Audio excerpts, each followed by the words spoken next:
Young conservatives, what do they think? Do they like what they're hearing from the president 7 months in?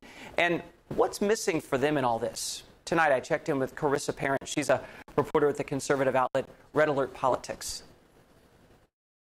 Charyssa, at Red Alert Politics, you focus mostly on young conservatives, so you have your finger on the pulse of what they want to hear.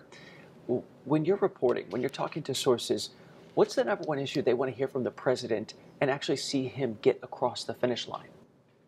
Well, I think largely young people want jobs after college. Young people want to be able to afford to go to college. So my generation is mostly concerned with, are they going to have a sustainable job after they graduate? And are they going to have the funds to move out of the house once they graduate?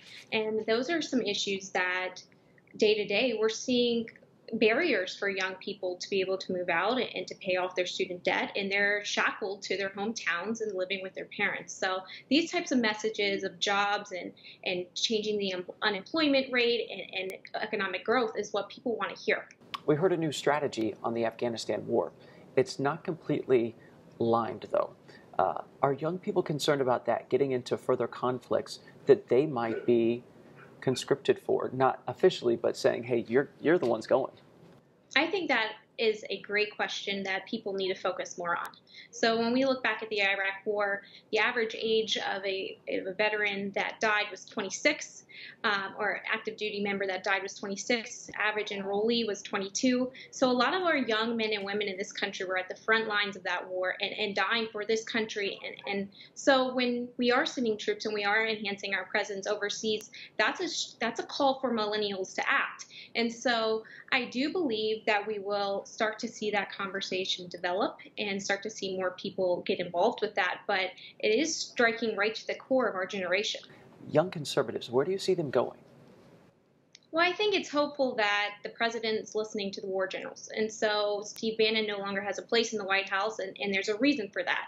And so while the president may not express how many troops are going over or what our next role in Afghanistan may be, I trust in the president that he's trusting the experts and not going off the cuff.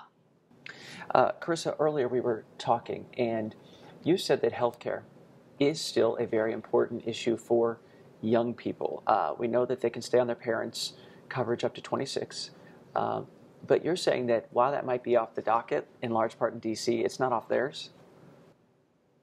No, I'm saying that young people care about healthcare too, and we've largely been left out of the conversations about it. And so Ted Cruz's skinny plan would work well for young, healthy people. Were young, healthy people really brought into that discussion? No, it was remained in the Washington gridlock and failed. So I think that when we talk about healthcare, we should expand this conversation to more than the older and the sick who maybe need it more, but to young people that are also getting into the market. Final question for you is, student debt is rising so quickly. I think so many of us have experienced it, right? And many times it can be crippling. I've been out of college for over a decade now, and to see how fast it's gone up in the years since is troubling. Do young people, young conservatives, want to hear the president say, I have a plan for this?